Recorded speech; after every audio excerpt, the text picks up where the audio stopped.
Ayan po tayo mga kaunda, na sawali po tayo ng rice mga kaunda kasi yung sa stock niya mga kaunda napuputol.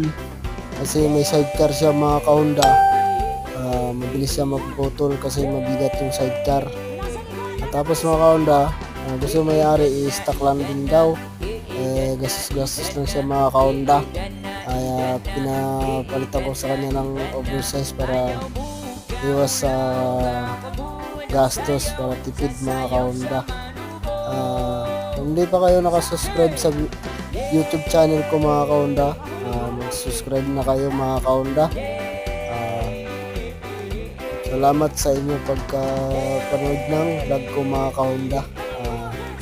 Ayan lang po mga kaunda. Thank you sa inyo mga kaunda. Bye bye.